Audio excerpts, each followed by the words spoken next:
The core thing about selling your business is somebody else has to believe if their business is worth one and your business is worth one, when you bring them together, they're worth three, not two. That's it. Do you actually want to sell this business? Because once you realize you got to do all these other things, you start questioning, well, do I actually want to sell this? And that amount of flexibility doesn't serve you when you're making those decisions.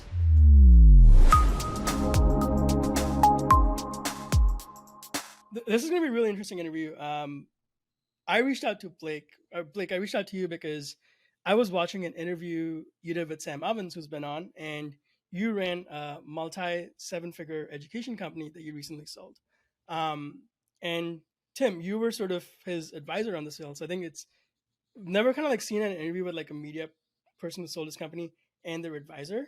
So Blake, what I want to start with actually is, can you kind of describe where you were in terms of the company and the business when you realized you had to you needed to talk to Tim, and what made you reach out to him?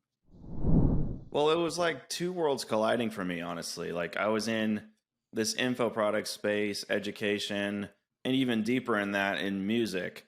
So I was coming at it from like one angle.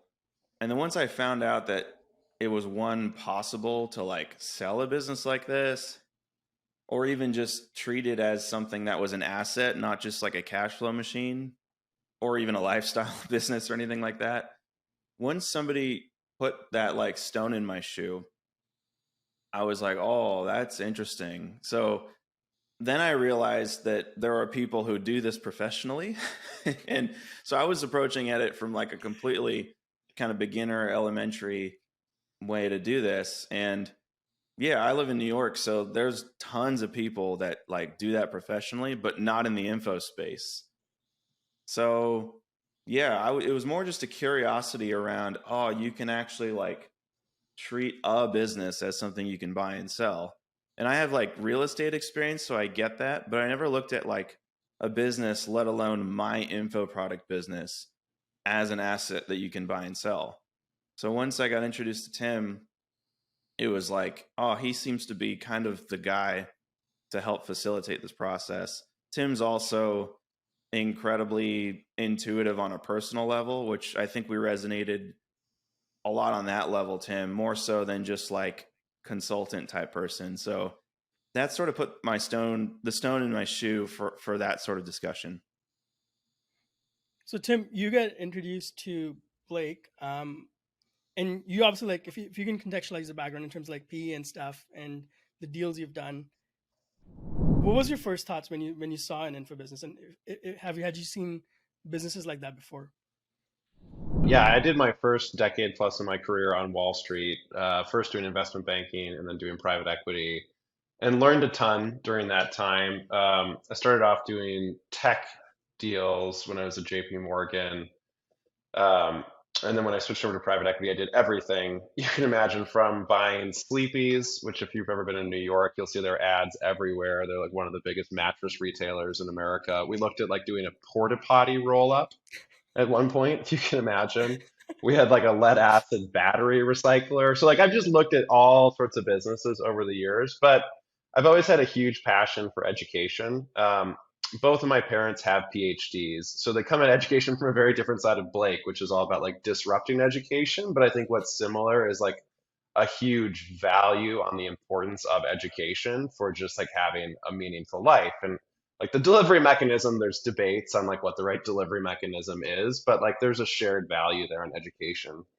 Um, when I was in private equity, I was always trying to find like good education deals to do. And the truth is, like from a private equity standpoint, at least to the size of deals we were looking at, there wasn't a lot of good stuff to do.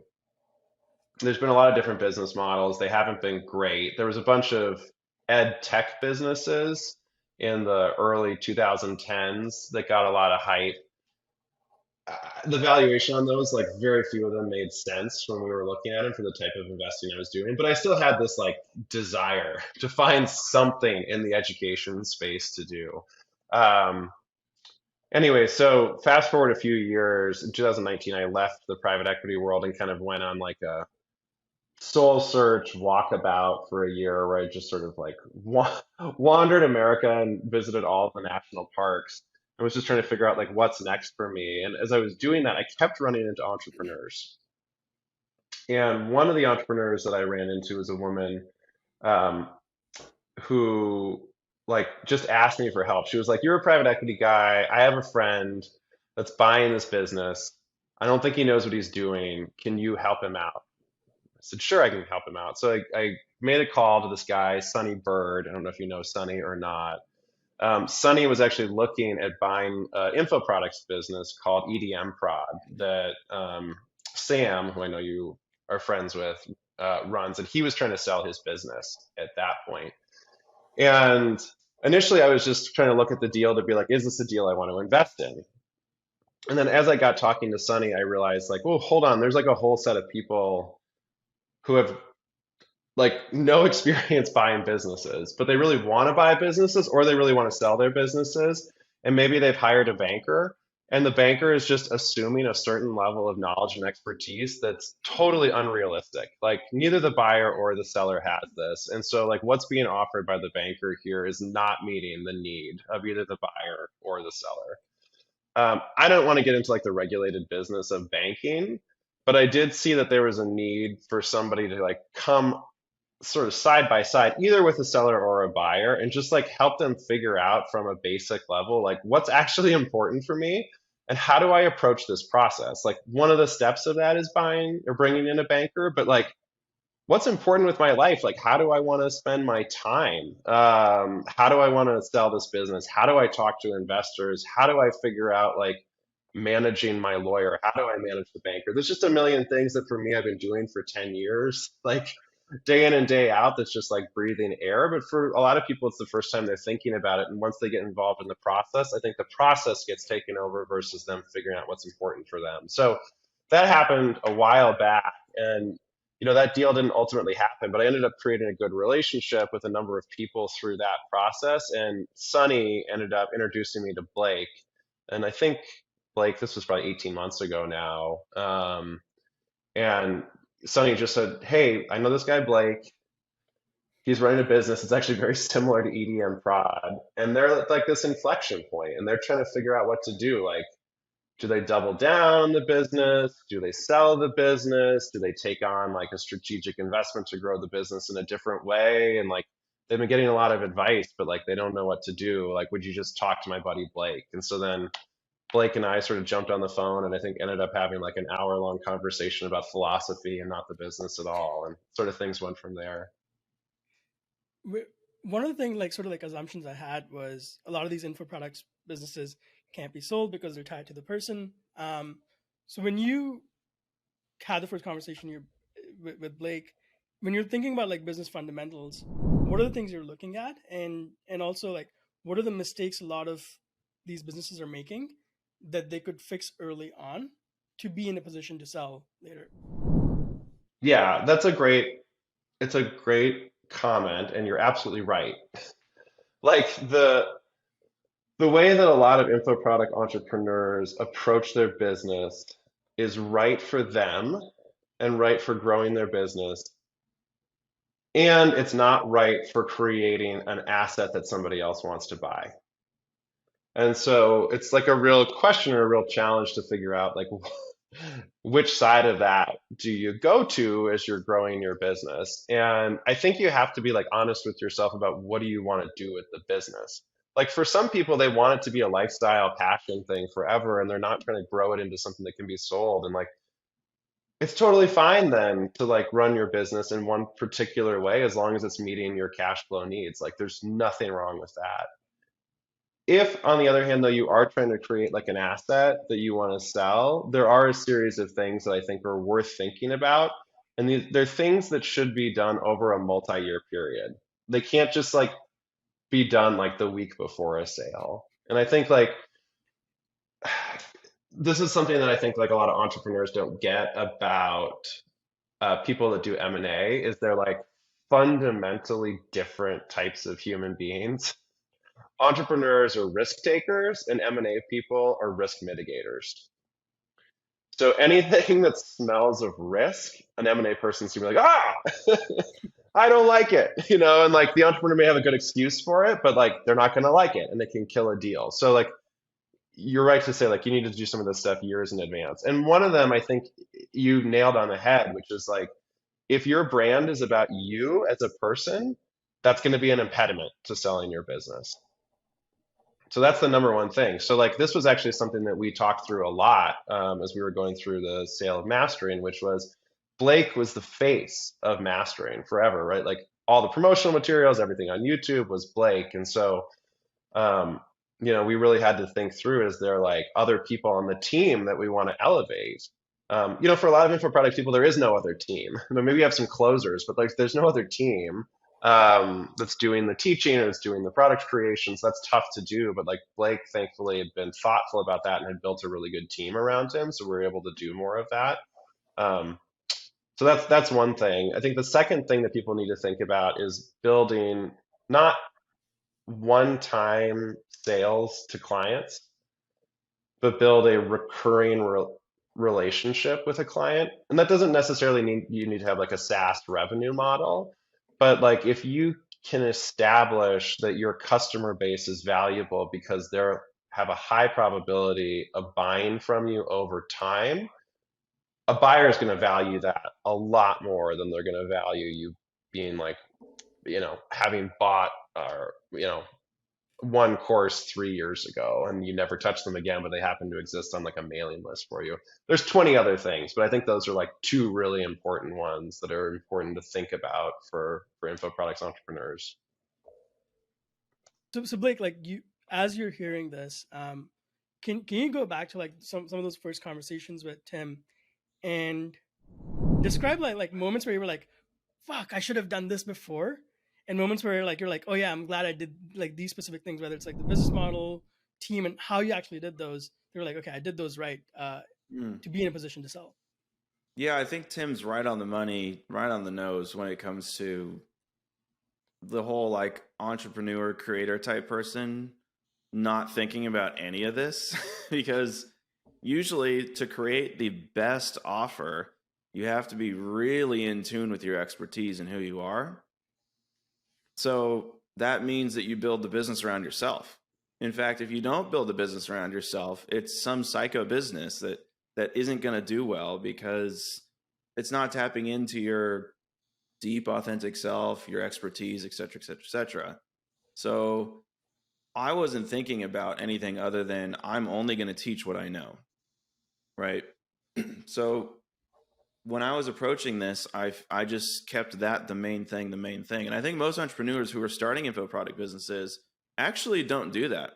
I think they try to get into this thinking, how do I exit? Or I like making money, or I always envisioned the power of leverage in selling an info product as opposed to doing the work for somebody, et cetera, et cetera. But the people who are really good at what they do and actually have some, put in their 10,000 hours, that's kind of the spark that sets it off and goes, oh, I can make, 6 figures a year, 6 figures a month, 7 figures a year, 7 figures a month, and doing all this. And if you have that ingredient, then that's great. But the problem is, and Tim pointed out pretty good, is congratulations, you've built a business completely around yourself. So that's good to get to that sort of at least 7-figure mark because you're authentic to who you are. You're only teaching what you know, et cetera, et cetera. Once you've sort of reached that 2 to 3 person employee, range, 100K a month, you have 2 pays, 3 pays, 12 pays, recurring revenue, couple products, et cetera, like you basically need to make the decision, like how do you keep going? And that's the weird evolution that Tim was talking about that you need to go through is, oh, I actually need to remove myself. So in order to exit, you must exit. And that's painful. That's weird. So it's not necessarily that I wish I knew that when I first started, because I think I would have gotten in the way and built something that wasn't authentic to me. But now that I've done that, I'm certainly thinking, how do I get out of this as soon as possible? Not sell the business. How do I personally remove key person risk? How do I associate myself with the right team members who are creating content that lines up with who I am and what I'm trying to build? I wouldn't have taken 2 or 3 years to do that. I'd try to do it all over again. I'd take like 2 to 3 months to get it off the ground. But my hands are going to be all over it the first few months. And I wish, now that I know what I know, and after Tim kind of helped me think through this, I think I can just do it faster now. Just being more aware that you need to remove key person risk. And man, if I can get into it a little bit here, what Tim talked about of like these sort of one night stand buy and sell programs. You sell somebody in lifetime value, right? And they just buy it one time and then you never talk to them again. I think in this info space, that's pretty much rewarded or is like kind of the gold standard. Mhm. And because you have to be honest with what these businesses are. Are they a lifestyle business? Are they a cash flow business? Or are they like this asset that you're going to sell later? Generally speaking, they're cash flow businesses. So if that's the case, why in the world would you focus on 12 pays or yearly recurring revenue or subscription models or anything like that? You're only going to be focusing on the one night stand things because the margins are so good there, right? So now that I know what I know, I'm not doing the one night stand thing again. I'm building, programs or selling information based off of kind of what Tim said, not necessarily yearly recurring revenue or subscription models or anything like that, but really like a relationship with the customer. You know what I mean? Not even multiple products, just a relationship with your client and building up that goodwill and authentically helping them. And I think in turn, you will be able to sell them more stuff. But it starts with building a good relationship. Yeah, I think those are the things I wish I knew when I started. But then again, just to double it down on this, you got to build stuff authentically to who you are, what you're actually experienced in. If you don't, then you're not going to build a compelling offer or a compelling company. So let's say there's like a creator listening to this. They're doing anywhere from like 10 to 50 to 100 a month, and it's designed around them. So we've talked about sort of like hiring and building a team around you, not being the key man, having a relationship with the customer. Um, what are other levers they should be looking at right now, so that let's say they do decide to sell, and they want to get the right multiples, they should be thinking about pulling those levers or setting up certain things, whether it's like licensing, equity splits, long-term plans, or whatever that they should have now that positions them to sell with at the highest multiple later on when they go to do that. Yeah, I think you're asking a couple of different questions there, and I want to split them out. Licensing deals and equity splits, let's put that on off to the side entirely for now, because that's not the core thing about selling your business is somebody else has to believe if their business is worth one and your business is worth one, when you bring them together, they're worth three, not two. That's it. So why would somebody else believe that when they buy your business, it's going to be worth more to them than it's going to be worth more than it is when you run it? Like that's the fundamental question you have to keep coming back to. And a lot of times founders are thinking about like what makes it best for me. And like one of the things that makes it best for me is like I get the cheapest possible labor. I outsource everything to Indonesia and I keep my costs super low. Is that smart? Sometimes, yes, sometimes that's smart. But if you want to build an enduring business, like you don't have a team. Like, what is the other person buying when they buy your business? Like, they can outsource to Indonesia as well. So, like, um, think about like who you want to have as partners in your business, and is involving them making the business worth more, even if it's bringing down your profit level this year. That's like a key thing that you need to think through. And then you can get into your questions about like equity splits and blah blah blah, but like set that aside for a second. Think about like how am I creating something that has like enduring value and would be more valuable to somebody else? One thing that's actually really interesting on that point is, again, like because I think a lot of info businesses are designed for cash flow, like they're doing what you're saying, like outsourcing and all of these different things. Blake, when we were texting, you mentioned a very interesting decision that you made. That I think from the start or like early on, you brought in the right teammates and you had profit sharing. Can you talk about that decision and specifically like how you set that up and what the numbers look like and why? Oh yeah. Yeah, Tim's right on the money there as well. Is again, if you're building the business around you, it usually starts with lifestyle, right? And then it moves to cash flow because you see that it can make money. So if that's the case, then the KPI, the key performance indicator, becomes bottom line profit, which means why in the world would you give profit share to anybody on your team? There's no reason to do that at all. So yeah, why the hell did I do that? Well, I think I mean this is a little bit more personal, if that's okay. Like I just remember getting to a place in the business where it was basically like a group of contractors, right? So they get paid off of their performance, not the business's performance, their performance. So they're siloed to look out for themselves, which is great because everybody wants to be successful. And if they can be successful in their lane in your business, then your business is going to be successful. At a certain point, what I found is that there's a lot of work that goes into like this business if you want to keep going. So you have an option. You can either keep doing the work and get more contractors, or find people who would kill for you because their lives have been changed by you, your program, your leadership, et cetera, and give them an opportunity to become entrepreneurs within your company. And that's exactly what we did. Is okay, these closers are way more passionate about the subject matter than they are about closing. And you know, if they can become like a cross-functional team that are really generalists who believe in the mission and bring their brains to the table instead of just staying in their lane, then we can move a lot faster. So what that ended up looking like was a team of about 5 people who were just doing that, closing. But the business needed not to just be closing all the time.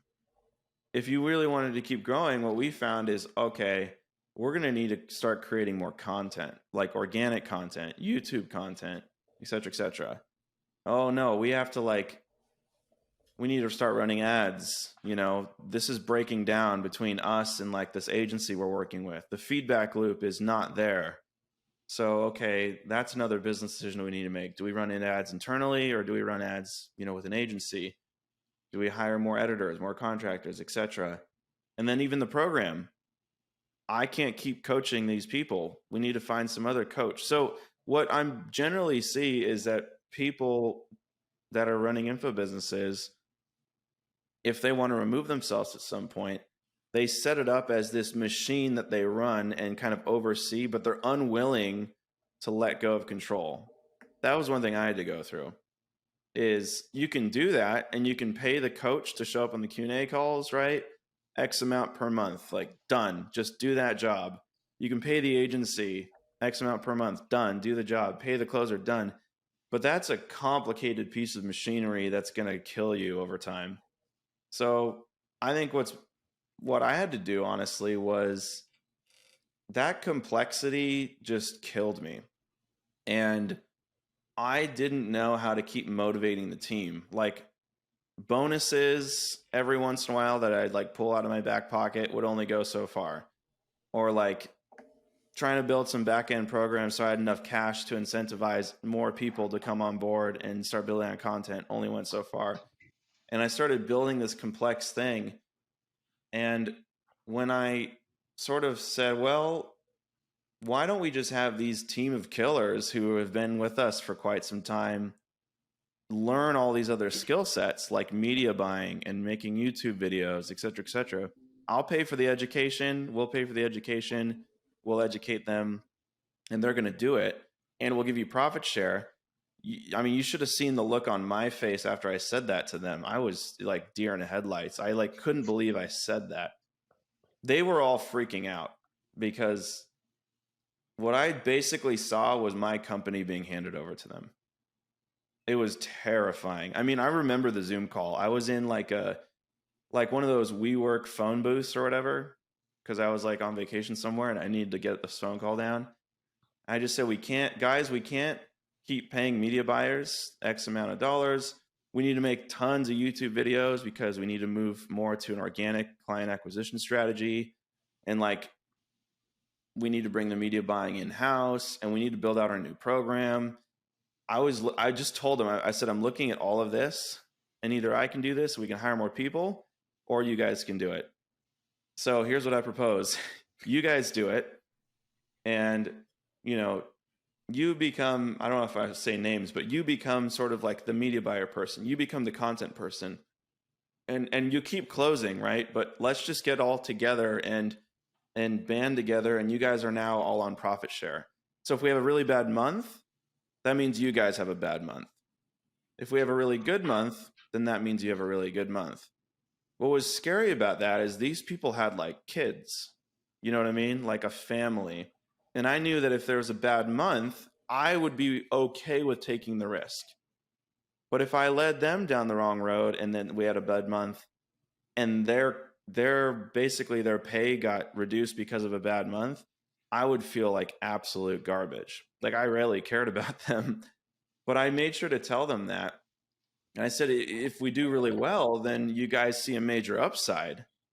So the way we did it was I put together a spreadsheet and I said, if we sell this amount and do this, and we lower our customer acquisition costs, and if we create more organic videos, and if we do in-house media buying, then this is what our profits could be. I just kind of presented it on a one-pager. And then I said 25% of the profit of the business goes to you guys. If there's 5 of you, it gets split up this way. If there's 4 of you, it gets split up this way. And they were like piranhas, man. They were just like, let me have it. Because they had all these ideas that they wanted with the business that they wanted to do. And they were like, when can we start this? And I remember in that WeWork booth, phone booth or whatever, feeling like I'm too afraid to do this. Like this is my baby. I can't do this. And they were scared to death. A couple of them called me after, like on my cell phone, and said, are you okay? You look sick. And I'm serious. I don't mean dramatic, but it was like, there goes my business. Like there goes my control. Best thing for the business, not best thing for me.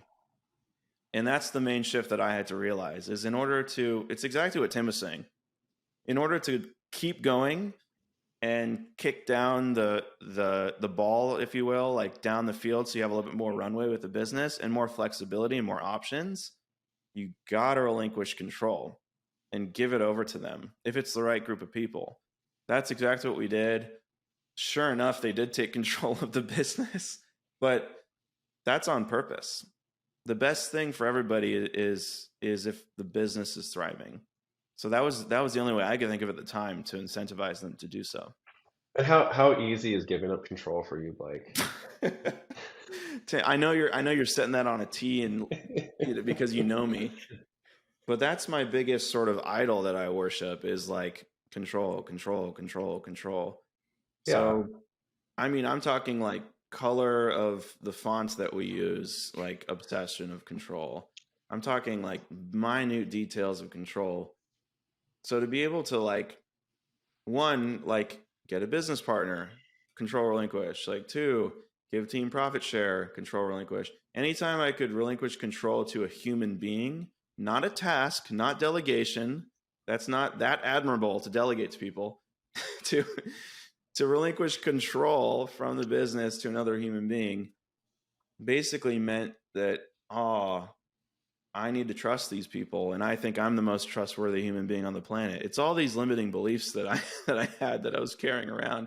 So Tim will tell you it was like extremely painful, but it was the right thing for the business.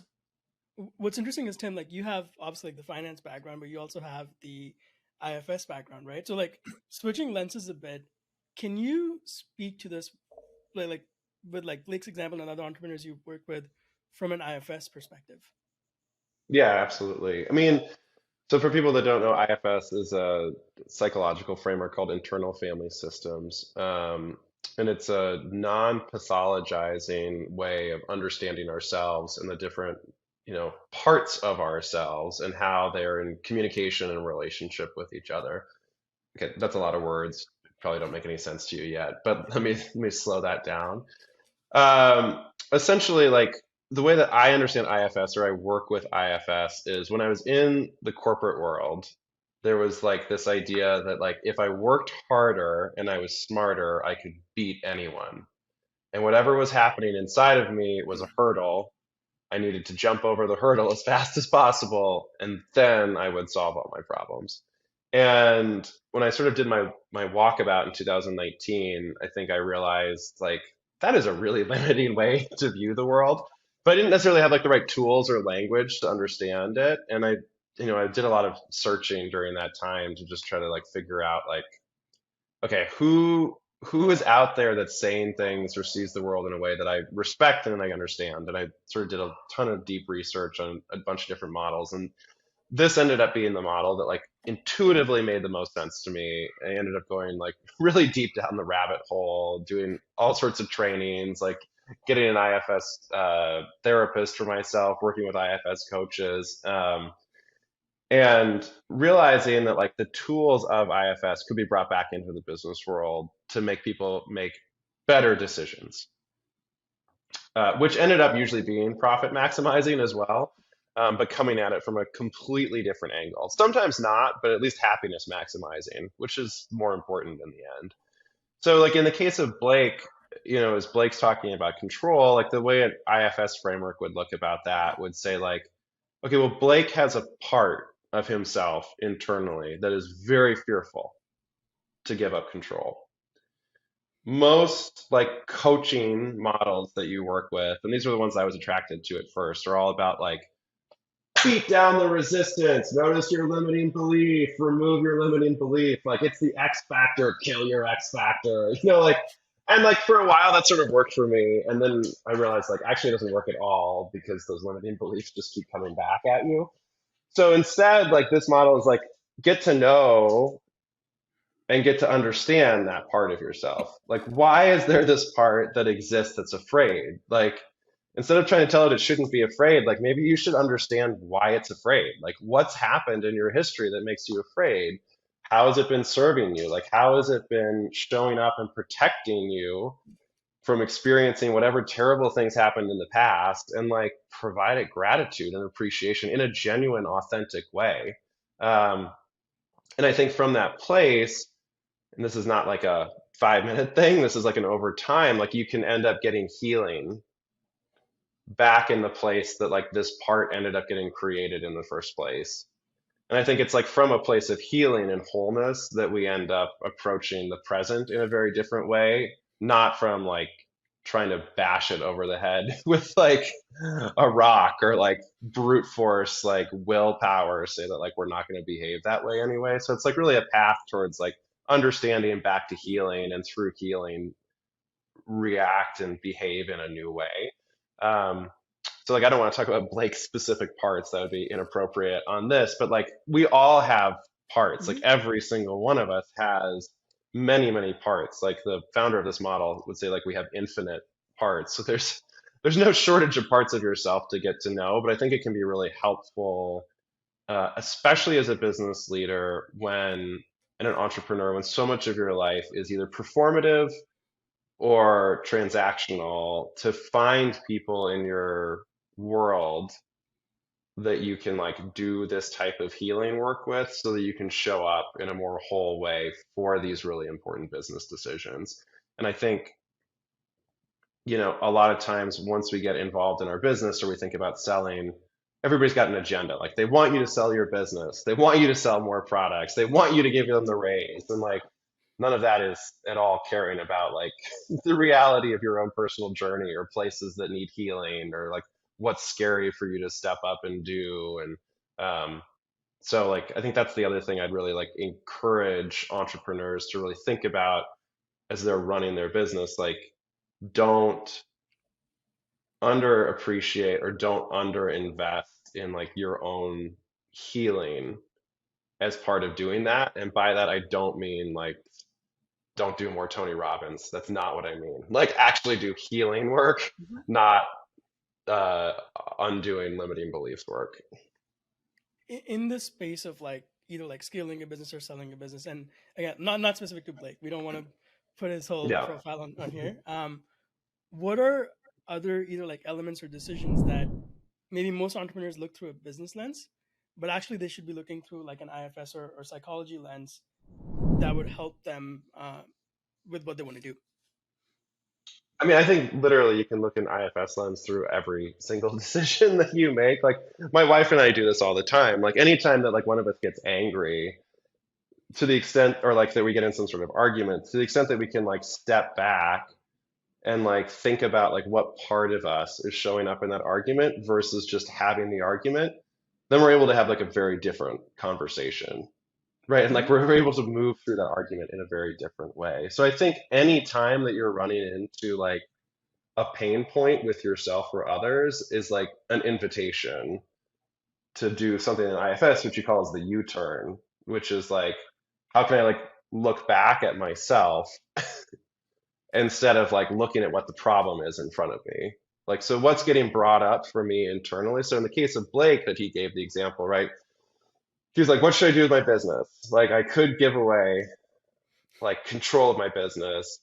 And then he's like trying to think about like, is that smart? Is that not smart? But like internally, it's like 5 alarm fire, 5 alarm fire. Like the building is going to burn down. And like he can't think through the decision. Like, is this best thing to do for my business? So the thing in that moment is to like take the U-turn and be like, oh, well, it seems like there's a part of me right now that's in complete open revolt.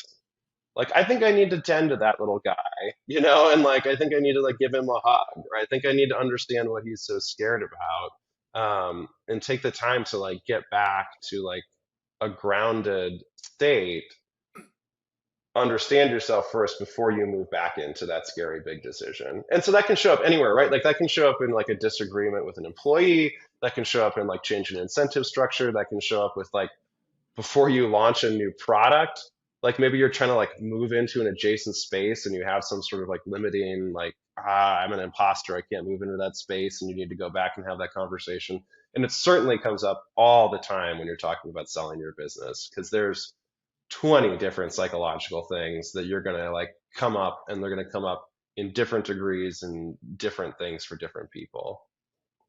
So let's say like someone's trying to sell a company and the other person makes an offer that's really low, and Hmm. the other guy's like, "Man, this is like you're not valuing me," and that's a whole sort of childhood thing instead of being like, "No, that guy's just negotiating." Totally. That happens all the time. And really skilled, um, bad intent negotiators will intentionally try to trigger you in that way. Right? Like, I mean, this is like the language that I find so funny is like all the trigger warning stuff, right? Like, to me, like if you look at informed psychological stuff, like a trigger is like a moment of opportunity for you to figure out like what's going on internally for you, not for you to like shut somebody else up. You know, like you, like in like a negotiating sense, like people are going to try to push your triggers all the time, right? And like you can't tell them to be like, hey, I need you to slow down and like be sensitive to me. No, like you are responsible for figuring out why you're triggered, get it like back under control, and like to take responsibility for your action in that moment. So like, yeah, I think having an awareness of like when you're getting triggered, um, and then having a tool set on what to do once you get triggered is transformational for people in terms of like effectiveness of running their business and making good decisions that maximizes their personal value. Like, are there other moments that happened during the sale for you that like or stories that now that you look at through this lens, you're like, oh, that's what was happening, or even like Tim for you, like with like other entrepreneurs. Mm. Oh yeah. Yeah, I'm like 100%. There's as I look back, I either get PTSD or I get like excitement. It's like only one of those two things. But yeah, I mean, you know who's really good at this? Like my previous business partner in the business, Rob, he's really good at maintaining a level of stoicism and being super aware to not get in the way, or at least let fear get in the way. He's kind of evolved to a next level when it comes to that. He's taught me a lot in that. But as I think through this, I have several examples um, where I'm looking at like different parts of me and like how are those previous, I guess it's a lot of it's just family, like my father and my mother, my brother, my family dynamics have like steeped themselves into my psychological subconscious, right? And they're just coming out in these, I don't think the logo should be purple. Maybe we should change the equity structure here, this, like, I mean, every sort of spectrum of business, it's triggering those things. And I can tell you right now, like, the question, what things do people need to go through that are an evolution process for the business in order to set themselves up for success for selling the business? Like, what are those things? All the mechanics and logistics of that, the answers are pretty easy to find, and you can just do it. And that's not where the difficulty comes from. The difficulty comes from the stuff we're talking about, which is all the deep triggering elements of that process. Like, I never built this to sell. This is my baby. Why do I feel like this is my baby? Why is it hard to relinquish control? And the people who are able to build this and sell these businesses, I'm convinced either they have really gotten so in tune with themselves and they've overcome a lot of these fears and can just relinquish control like this, or they've suppressed all those things and they've operated out of fear, scarcity, et cetera, and they're using that as a superpower, but it's really not giving them any health or any life or anything like that. So I'm convinced that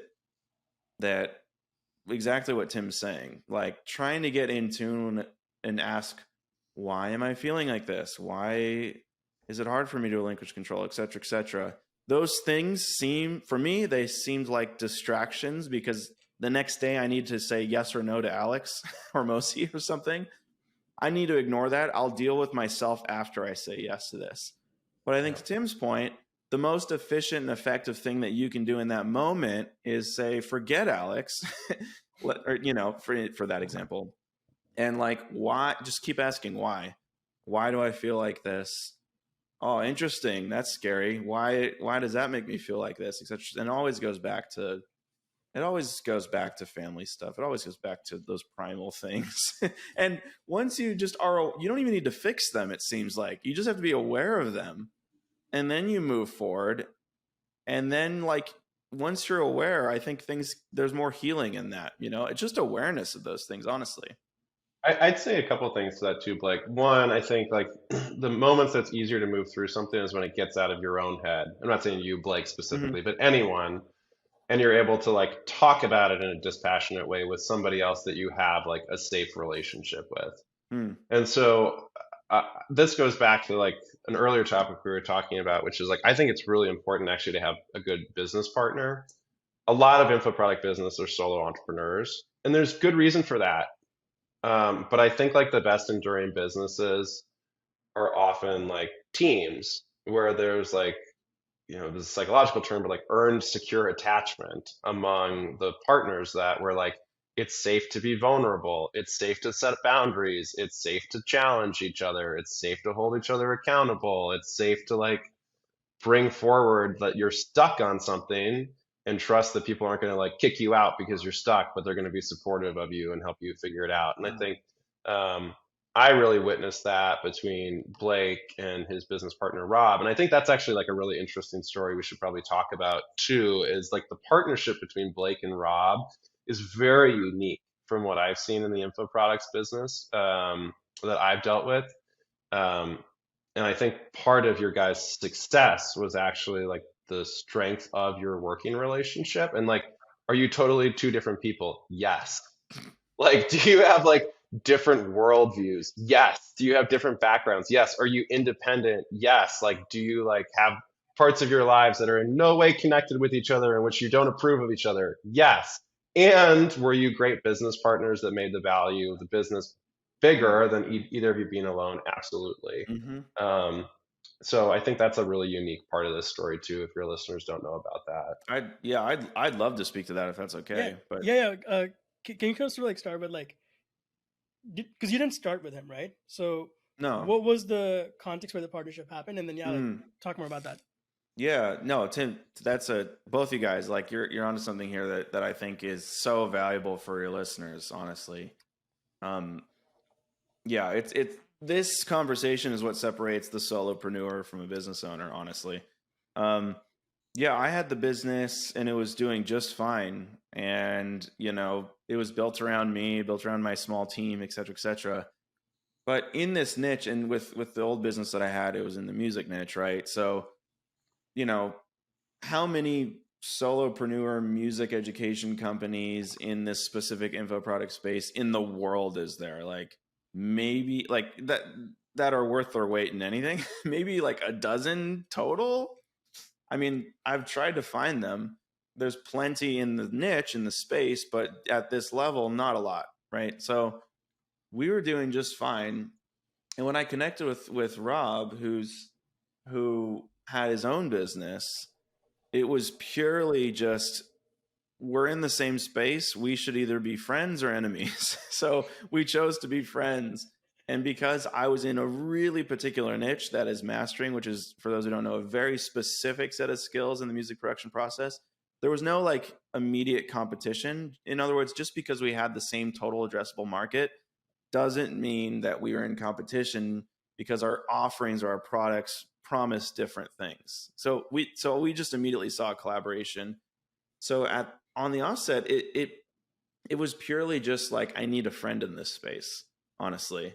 And I can say Rob felt the same as well. It was refreshing to talk to somebody else in this niche.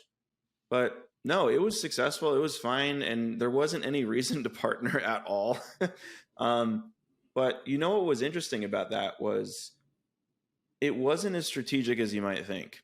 I think a lot of folks go, what to Tim's point, 1+1=3. You've got a business, I've got a business. The multiple of this could be monstered out if we partnered together. Trust me, we had that conversation pretty quickly. But initially, it was, I really like you. I really trust you. At the very least, we should do some joint ventures together and just share some like insights that we have into each other's businesses. Right. So that's the first sort of reason why we connected. And the integration of our businesses was pretty organic. It was not at all that strategic. At first, it was you have a mailing list, I have a mailing list. Let's sell each other's mailing lists, each other's products. Like, let's just do some joint ventures and we'll like do some sort of affiliate work together. Cool. That went really well. The next was just lots and lots of phone calls of strategies, kind of like our own little mastermind, just us two. What are you learning? What are you learning? Oh, this guy's really good. This gal's really good. You should talk to them, et cetera, et cetera. Just sharing information. And Rob, by the way, I don't know if it's true like this in any other space, but he was the only guy who was actually willing to even talk about any of this stuff. Everybody feels guarded in this space because you're literally selling information. Why would you be giving information away for free? Rob was just so willing to give away information because I don't know why. He's just the greatest. But yeah, it started off with that. And then it got a little bit more serious. Then it was, wait a second. 1+1=3. Are you willing and open to having a conversation around partnering together in some way? And to sort of like sign your life away and say, let's start an LLC and partner together and have this one, that's too much of a commitment for both of us, as awesome as we think we are. What we did instead was, and this is like, I recommend this like wholeheartedly, is centralize your team first. Have your teams work together on two different businesses. That hurdle, once you figure that out, that's pretty cool. So that's what we did. We literally like brought our two teams together under one roof. And we had multiple products with different companies, but the same centralized team. So it was more the power of people, right? And then we just worked off of some sort of profit, which in that case, it wasn't like 50-50 of everything. It was you keep your business, I'll keep my business, but we'll split the payroll. We'll just pay them independently. So we had a centralized team. At that point, we're already in bed together, right? So I flew out there and I got to know the guy, like, and we didn't talk about business at all. It was, who are you? Why are you doing what you're doing? what's your family life like, et cetera, et cetera. And to be able to have those conversations after our team was centralized totally just fast tracked the entire process to the point where we were better together than we were separate. So I can tell you tons of stories around that, but that was sort of the entryway. And then of course later it becomes very strategic.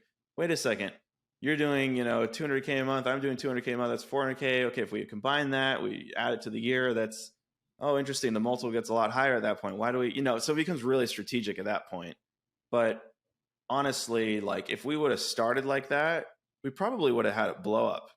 But because we started on a more relational level and we sort of eased into it and we built trust together and we were open and willing to relinquish control, now I feel like we can do anything together, and that's really what we went through when we were debating what to do at the impetus of, do we move forward with this or strategic partner or seller or whatever. It was that trust that we had that got us through that. And I'm convinced, by the way, if you want to scale past 2 or 3 million a year, at least, at the very least, you need to have a dedicated profit sharing team. And if you want to keep going further, you need to have some sort of quote equity partners on board that have the same mission and values as you do. One of the things I'm thinking of is like two friends of mine who like run a business together, and they made an interesting decision that they were like, we're co-founders. So they basically went to Esther Perel, who's like a marriage counselor, and got her as like the psychologist in the middle between them to make sure their like business relationship was good. So Blake, in terms of like stories that maybe you have with Rob or your team, and Tim, like in terms of like just tools from IFS or other places, what are things people should be doing or using, both in like a partnership between, let's say, like co-founders, but also like what you're talking about, which is like integrating teams together? Yeah, so I do this work all the time. I work with a lot of different entrepreneurs, and a lot of times, part of the reason I get brought into the business is because there's a disagreement between co-founders. That was not the case with Blake and Rob. Um, One of the tools that I think is best in this is I'm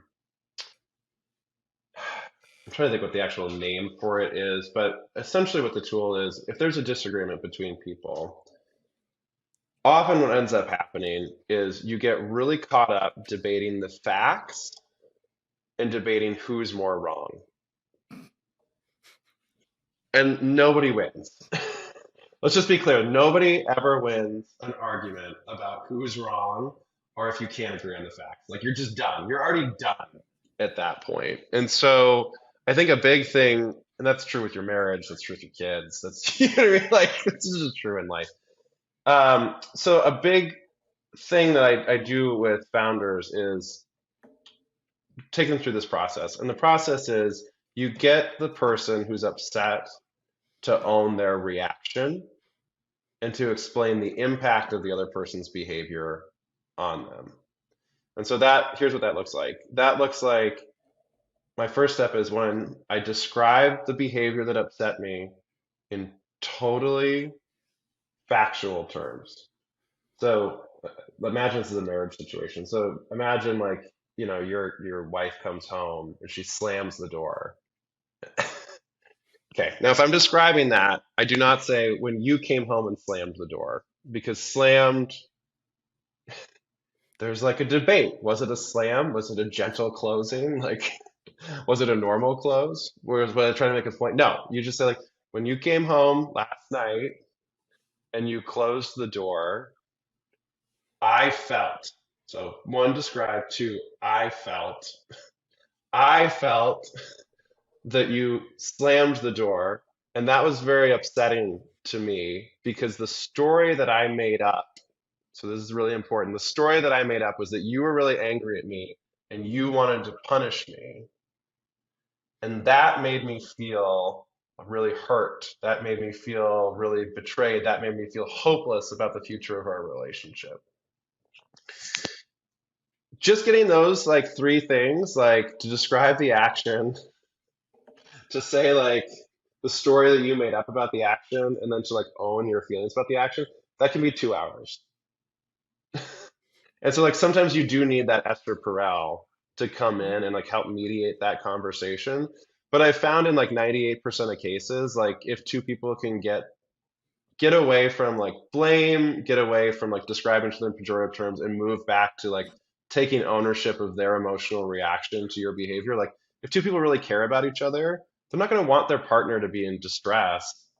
And as soon as they like really understand what's emotionally happening for their partner, like most problems are easily solvable. So like I think that's the most important thing for any relationship is like owning your reaction and like um, giving your partner the space and the grace to like be upset and like to stay in curiosity about like trying to understand it together with them. Does that get at what you were asking? It does, and I think from Blake's reaction, I'm gonna guess that sparks some stories for him. Yeah. I remember when we were trying to figure out, like, do we sell to this one German company? Do we like work with Alex or Mosey? Do we like work out a deal with us? Do we try to do something else? There were just so many options on the table. And we felt like the best thing to do was to get some sort of third party involved. Okay, why? I think we both thought in our inexperience and immaturity that that would facilitate the consulting that we needed. But really, deep down, what we wanted was somebody to agree with us or me or him, et cetera, to some sort of third-party intercessor, if you will, that where I could go to and say, see, he says I'm right, or, you know, whatever. It's any sort of, it's like a marriage counselor, honestly. So the way that we did that was we hired a bunch of lawyers and accountants. And Tim will tell you how horrible that was. But we hired multiple lawyers, multiple accountants, people that were experts who didn't care at all about any of these internal conflicts that we were feeling, that we were even aware of, honestly. They just wanted to rack up billable hours and make something happen. And what's funny is what we actually needed, trust me, this will save you tens of thousands, if not hundreds of thousands of dollars if you're trying to make a big move with business. You actually don't need a bunch of lawyers and accountants. You need probably somebody like Tim. In fact, I remember once we kind of like wrapped up and buttoned up the complexities of the deal, at a certain point, we just stopped calling lawyers and accountants and we just worked with Tim. Because, I mean, that's honestly it. Like, you do not need a lawyer, you do not need an accountant to like wrap up an acquisition deal, especially of this size, you know? So we just needed somebody like Tim who did two things. One, could ignore business, ignore the metrics, ignore all of those complexities, and just focus on every party's personal needs, be more in tune with that, and be able to speak language into those things and facilitate conversation around that. That was by far the biggest need that we were feeling and that we were facing. And I'm telling you, lawyers and accountants, unless they've got a psychology degree, probably aren't interested in doing that. And two, somebody who did understand the complexities and the metrics, who could formulate basically all of our personal emotional language and put it down into contractual language that really made sense on a numbers perspective. So we ended up just like relying really heavily on Tim and his expertise in that regard and checking both of those boxes, because racking up billable hours with lawyers and accountants did not get anywhere. All that it did was racked up billable hours. When I first got involved with Blake and Rob, they were trying to figure out, do we sell this business? So like our first set of work together, the three of us, was just to like have a series of conversations where we talked about like, is this something you want to do? Like, is it the right thing to sell your business, or do we keep growing the business? So that was one distinct conversation. And we really needed to think through that conversation on its own terms first. And like, you know, I think Blake, to be honest, like you guys had a lot of conflicted feelings about whether you wanted to sell the business at that point. And I think like your and Rob's heads were in different places. And like at one point, like you really wanted to sell and Rob didn't. And then at a different point, like it was the other way. And then you were aligned. And like, so like you can't shortchange that process. So that was part one. So part two was like, then we decided we wanted to sell. What do we do? Like, how do you actually go about selling the business. So we had like one guy reach out and was like, I want to buy the business.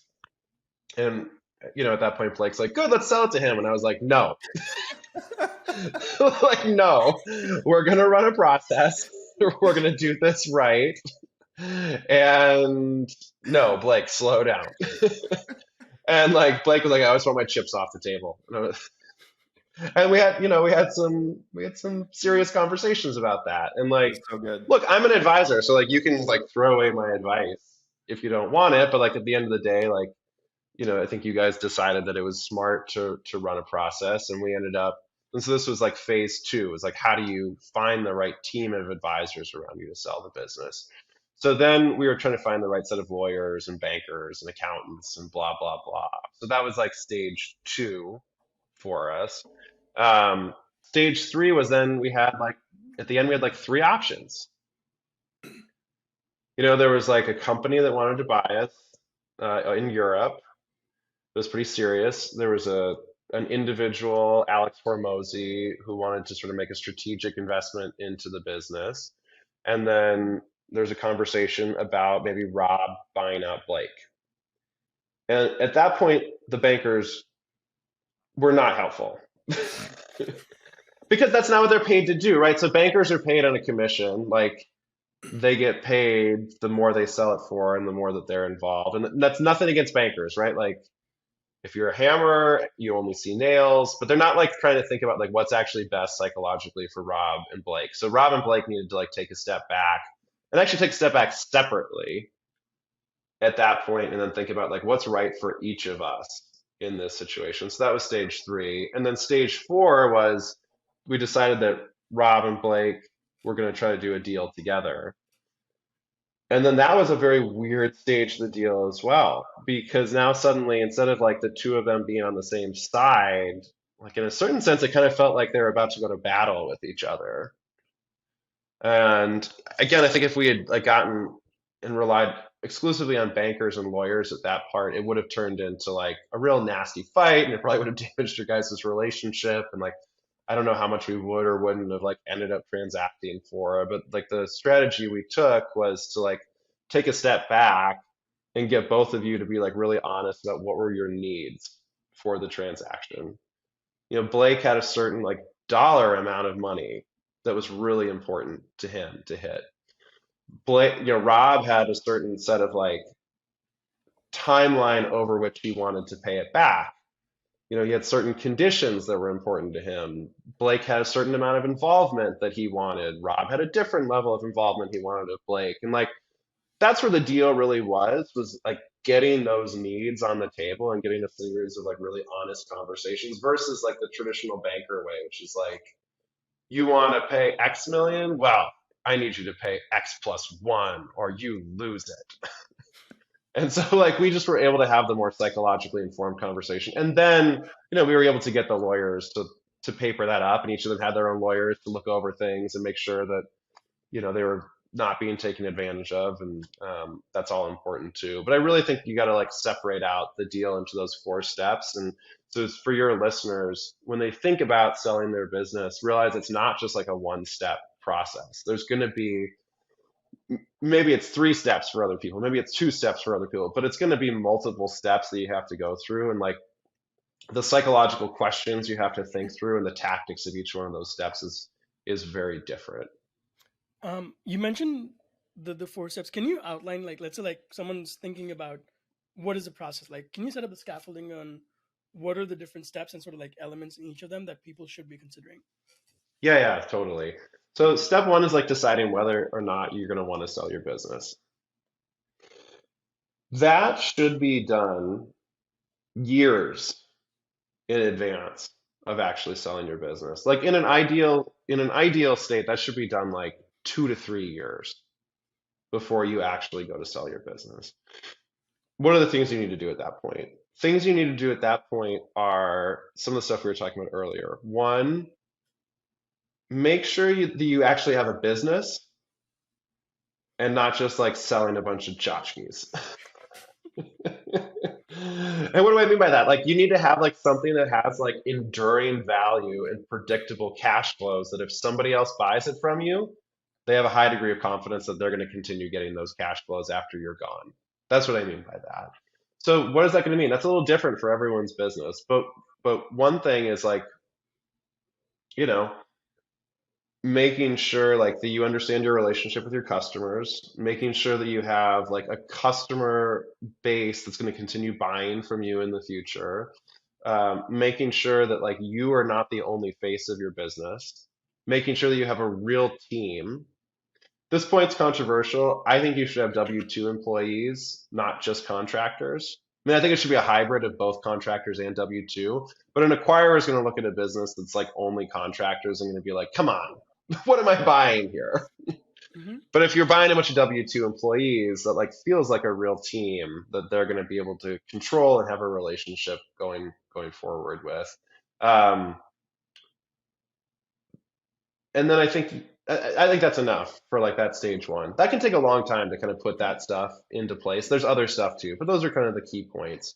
Um, So one quick question on this for Blake, because a lot of the info businesses have that model, right, where they're just like selling like one-time products. Can you outline sort of like the specific changes you made in terms of model or the customer relationship when you realized you wanted to sell and you're like, wait, I'm just selling one time.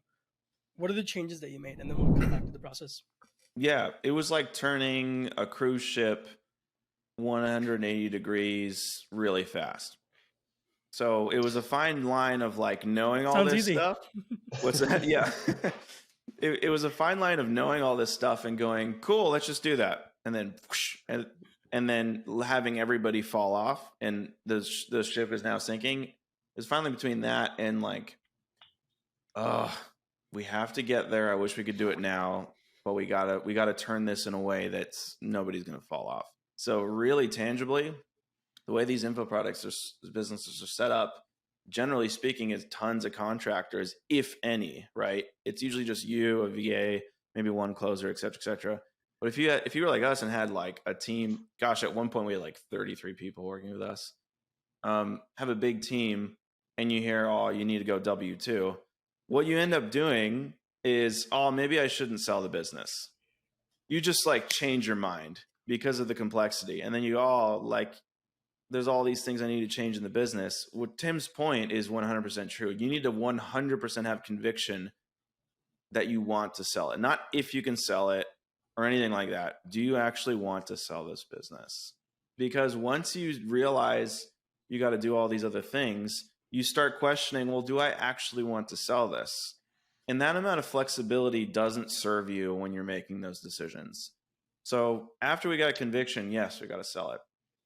There are some pretty crucial like things that need to happen, which was, okay, remove key person risk. So I needed to get out of all the ads, out of all the content, even the program itself I needed to get out of, which means that these people on the team needed to build the program, which means I need to give them profit share. Okay, got it.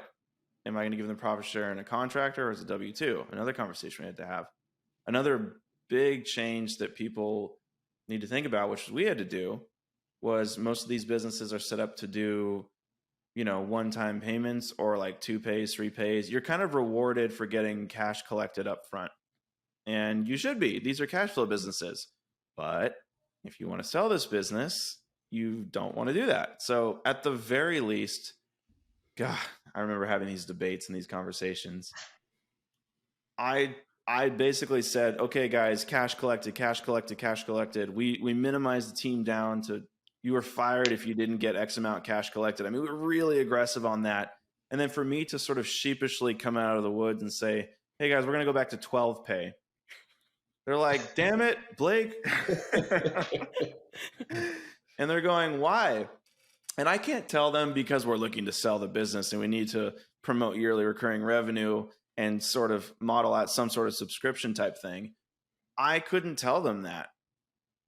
It was difficult. And so I had to tell a few key leaders, because we're looking to do some sort of strategic partnership or maybe be acquired. We don't know yet, but we need to show, some sort of sustainable revenue that's reoccurring and predictable. Oh gosh, well, what about all those people we let go? Well, I was wrong. So like introducing 12 pays, which means close rate. I know I'm getting in the weeds here, but which means close rate goes up, cash collected goes down, profit goes down, revenue goes up. The experience of the closer now, you don't have to be that good because you have 12 pays, and the whole business just sort of like starts getting shaken up just from that one change alone, right? That was one thing we had to do. And then the other thing was like we had to put titles and positions onto these people instead of just being you're a contractor, you're a content person. It's like you're the general manager, right? Or you're like head of content, et cetera, et cetera. And now you have to promote these individuals as assets in your team, not just these people that can be replaced like that. They're like fundamentally core. They're the fundamental core of the business, if you will. Yeah. And like the hours, billable hours, all that stuff. Like I remember filling out these like time cards and sheets during this process of like, you can't show more than like 4 hours a week on your involvement. Well, okay, how's the business going to run? Anyway, so those are just some of the things we had to do on a granular level to change the ship around. And I would say a couple things. One, we didn't have the full 2 to 3 years to do this, so Right. that's optimal. Second, I think the 12 pay thing is still like when I'm saying you need more recurring revenue, I don't mean that you need to go from collecting all your cash up front to a 12 pay. What I mean is that you actually are like selling something every single year Right. to your clients. Not just that it's spread out over 12 months, but like January 1st of 2022, sell them something. January 1st of 2023, sell them something. January 1st of 2024, sell them something. Like that history of like recurring purchases is super important to potential buyers. That's the thing that moves these businesses from like selling for like 2 times earnings towards 5, 6, Yep. 7 times earnings. If you can't demonstrate that over a multi-year period, like you're stuck being a 2 to 3 times business. Oh yeah, we had to add more products. Remember, we had to add Yeah. like a back end product. We even had to create like a new company within it. Like we had to sell different products, not just one product. That's something that you're rewarded with in this space too. One product, one funnel. If you want to sell it, you have to have multiple products, multiple funnels. So we had to set all that up too. So let's actually take a quick tangent. This is very interesting. When I'm thinking about a creator business, right, and like how they monetize, there's like the one pay product. Maybe they have some like consulting or done for you services. Maybe they do like affiliates, sponsorships. Maybe they've like invested in companies. So I'd sort of like Tim and both of you actually like would love for you guys to like walk through like the different ways people can make money as a creator, and maybe give it like both a scorecard and a multiple in terms of like whether it's good or bad, and then what would be like the ideal multiple based on the thing that you're doing if you want to sell. I can't give you a specific multiple because that's a Range, multi-factor thing. right? Because when you think about multiple, let me just start with that. When we think about multiple, there's a couple of different factors that are important. One is how financeable are the earnings? And by Like, that, I sorry, mean, can you explain that? What does that mean? yeah, so if you go to a bank and you say like, "Hey, here's my business. I want a loan against the business." The question is like, how likely is the bank to be like, "Sure, here's a loan, no problem. It seems like you have a great business, sir." Or are they going to be like, "This isn't a business. Like you just sold a bunch of like masks during COVID. Like we're not going to give you money because you're not going to sell more masks next year." You know what I mean? So like the more that you can demonstrate that like, no, I sell a widget that goes into like um, a manufacturing line that builds cars and like it runs out every 6 months. So like we know that they're going to need new widgets in 6 months. Like that's a much more financeable set of earnings than like selling masks during COVID, right? So like that's step one. Step two, or like factor two to think about is like the size of your business. Generally, the higher your level of profit, the more financeable banks will view it. And it has to be like a high level of profit over multiple years. So it can't be like, I made 100,000 last year and I made 10 million this year. I would like a loan off my 10 million of earnings. Like no bank is going to give you the loan off the 10 million. Um, but if you have like 2 or 3 years in a row of 10 million of earnings, that's going to be much more valued and given a much higher multiple than a business that like has $200,000 of earnings. So think about like the replicability of your earnings and the probability of your earnings and the size of your earnings. Like those are the two key factors to think about for the multiple that's then going to be attached to your earnings. What are other things to consider? So let's say like I'm doing kind of some sponsorships and I have some one-time courses. Like is there sort of like a idealized business structure that's the best to sell? I think that's a huge question, and I think that like it's not clear what the answer to that question is yet because Right. not a lot of these businesses have been successfully sold yet. And I think that's because the business models are still evolving. And I don't think that there's a lot of business models that are yet in that place that like you would look at them in the way that you look at like a SaaS software business. But like a SaaS software business is like the ideal type of business. Super high recurring revenue, super high margins, um, and like high degree of stickiness of your customers. So like the more that info products can move in that direction, the more valuable they're going to be. So like what would that look like? To me, that would look like you're selling community and the value of maintaining relationship with that community is getting you to stay paying for the service over a longer period of time, which is very different than like I'm going to buy this course one time and have access to like a Q&A every once in a while, which is fine. It's a great business. A lot of people, a lot of your listeners have made a ton of money doing that. It's awesome. They're all living better lives for it. But if you think about like how do you take that and then get your 10x multiple off of your earnings, like that's the direction that these businesses need to move. And I'm not sure that anyone's like fully cracked exactly how to do that yet. But tactically, it would be turn like a one-time thing into maybe like a membership that's recurring every year, and then Yes, that's right. I don't know if you guys have actually seen this. Like in podcasting, there's been this like huge rise of like subscription podcasts where basically Yep. you can get like premium content, you can get like behind the scenes access or whatever for $10 to $20 a month. Like Andrew Huberman, my friends like Sagar and Crystal, like they run Breaking Points. A lot of shows like that are doing that. So is that good in the sense that like it gives them better predictability if they wanted to sell that later on? Yes, with the caveat, similar to software businesses, people will look at your churn rate.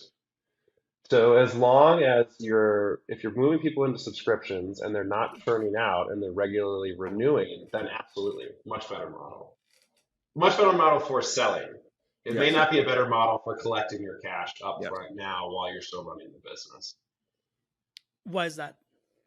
Well, because it's like back to this point, right? Like if you're able to like collect all your cash in year one and then you disappear and go to a beach in year two, like you have all your cash. Right. You could have sold it at a lower price point, like for a membership, and like gotten people to pay, and like maybe over like your lifetime value over 10 years, you would have gotten more, but then you would have had to work for 10 years. Hmm. And like some entrepreneurs don't want to work for 10 years, and that's fine. So like this is where I go back to like the psychology is important. Like figure out like what is the business that you want to run? What's the level of involvement that you want to have? And make sure that like your business model matches like your psychological desire for Hmm. your involvement with the business. That makes sense. Tim, do you want to take us back to the stages now? Yeah, yeah, sure. So that was stage one. Stage two is like you decide you're going to sell your business. So how do you go about doing that? Most people have no idea, right? No idea whatsoever. Like maybe you've met some guy at one point who was like, "Hey, I'd buy your business from you someday. Like, give me a call." Don't sell to that guy. Like what you want to do is like run a process so you get a fair view. Like include that guy in your process, but don't just sell to that guy one off. Unless you already have like a super established relationship like Blake did with Rob, but like the one-off guy you generally don't want to deal with. So there's a couple of ways of doing that. Like you could do it yourself. You could like send out a bunch of emails, try to do your research. And you're a solo entrepreneur making info products, you're going to do it terribly. So you probably want to hire a banker of some sort. Now, the challenge on hiring a banker is most bankers of repute don't want to work with businesses that do less than $5 million a year of EBITDA. And for your listeners that don't know what EBITDA is, like think about that as like the earnings of the business once you add back all of like your personal expenses. Like if you've been, renting your G Wagon or and leasing it back to the company or whatever, like add that expense back in. Like what's the level of profitability that somebody else would have if they ran this business? So if you're less than $5 million, like a lot of bankers won't take your call. So that's like a challenge. Now there are other people like brokers, Quiet Light is one firm that we talk to. There's a handful of others. I think Quiet Light's generally the least skeezy of the folks out there. Um, who will essentially they have like a list of 500 people and they just like spam 500 people.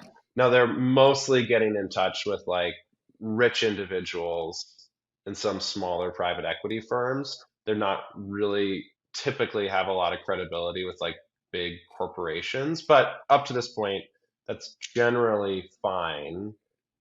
But you won't actually get a ton of support from them when it comes to like actually negotiating the deal. They'll provide some, but their biggest thing that they're providing is access to like the 300 email addresses that they're sending information about your business to. They'll provide some handholding. I won't say they don't do anything, but not a lot. And so I think a lot of entrepreneurs at that point can end up making really bad deals if they're not getting good advice.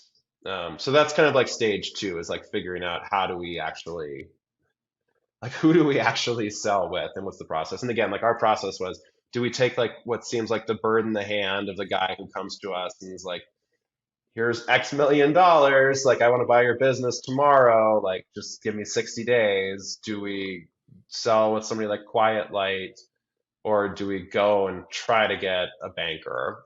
And we ended up sort of interviewing, I can't remember how many folks we interviewed, 5 or 6. Is that right, Mm-hmm. Blake? That's right. And we ended up deciding to go with a banker instead of a traditional broker, given the size of the business and what we hoped would be more of like a traditional sale, not to a wealthy individual, but to a corporation. So Blake, like you decide to sell, and there's obviously like the tactical things that Tim described that you have to do. Talk about sort of like the psychological side of, okay, like was there like a mindfuck for you when you're like, okay, I'm going to sell this. This is my baby or whatever, and it's going to be gone, or something else along those lines. Once you made that Yep. decision. Yes, for sure. I think the first thing that I felt was tons of excitement.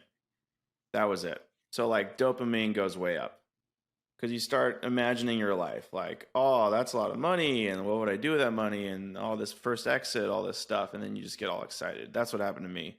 So then it became sort of like this primal, just two-dimensional race to that, because the benefit of that was greater than any sort of pain that I was experiencing. So in other words, that would fix all my problems.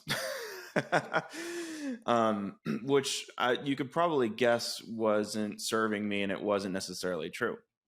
Because once I inputted all that dopamine into me and was so excited about the outcome, once I got the outcome, it turns out that, it didn't give me the pleasure or excitement that I thought it did.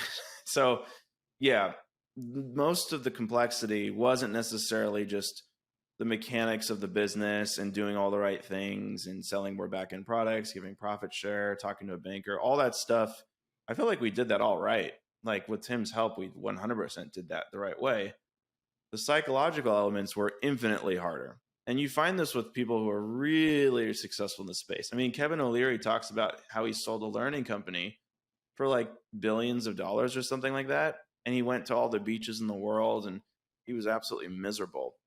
So there's something to be said around like thinking that exiting your business means that you sort of exit the rat race or exit life or whatever, or to even think that like life and business is like a curse. That's all false. Like those are good things that you shouldn't exit. So I think getting more in tune with why I wanted to exit was much more helpful as opposed to once I exit, then I'll be happy. That right there is just false. So then the psychological burden became, oh, I've got money, I've got like time, I like can do whatever I want, whatever. Like, first of all, those things aren't true either, because time is against you. Like, time knocks down all of those luxuries.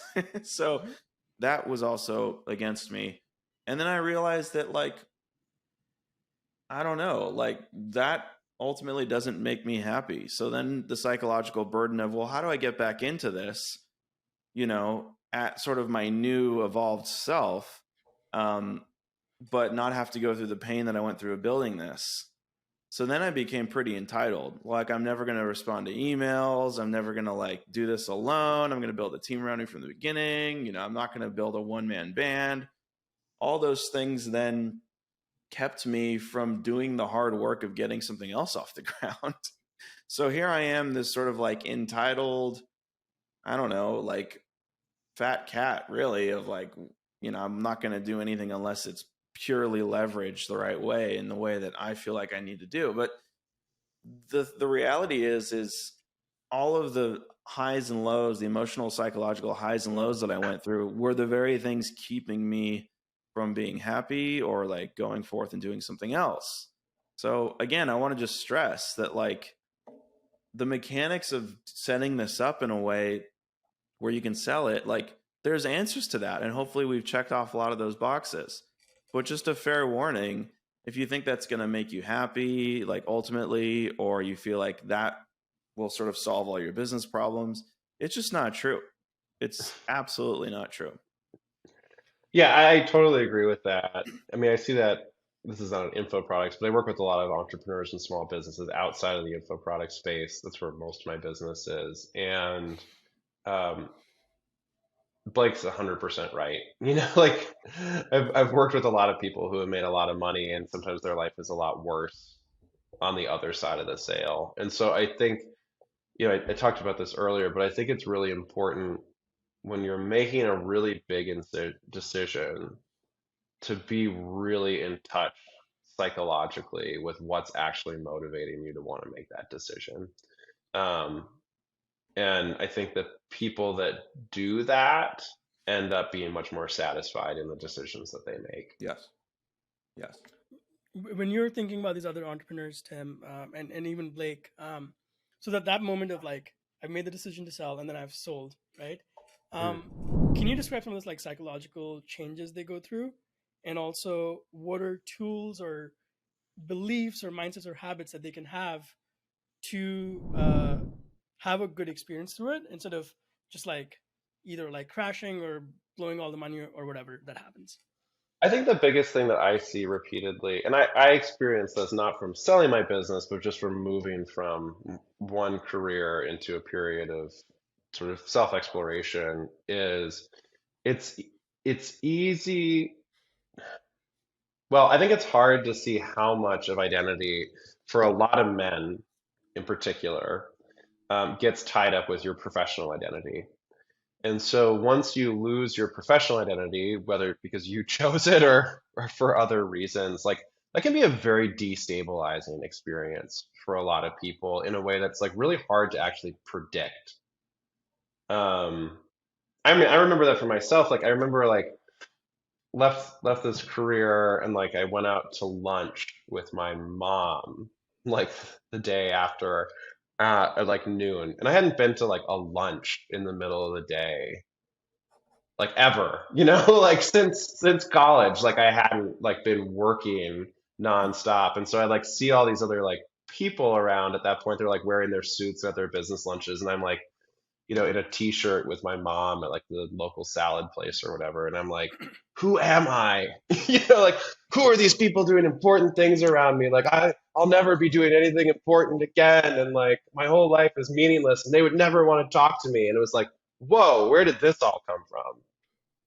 I never knew that like this existed within me yesterday before I was in this position. And now suddenly like I don't have my professional identity to fall back on. Like I didn't know how much of like my worth I was putting in my professional identity. Like the fact that like I had a specific job title, that there were specific like types of conversations that I was a part of, that there were like million or billion dollar deals that I was regularly involved in, and that made me smarter or better or more connected or whatever, you know. I, I didn't realize like how grounding that was for me. Now, it wasn't grounding in a healthy way, but it was very grounding. And when it was suddenly gone, I suddenly like felt like totally like, how do I ground myself again? Like, how do I make sense of myself? Like, at the end of the day, like, we're apes. Like, how do I make sense of myself in this like social community? Like, where am I in the hierarchy?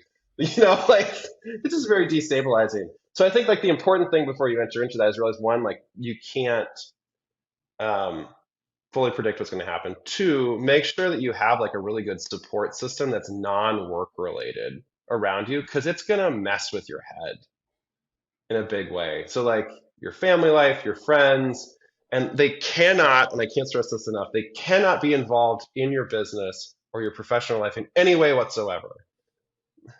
Like these people in the support system, because for too many people, so many of their relationships are transactional and they don't realize it until they don't have that seat anymore.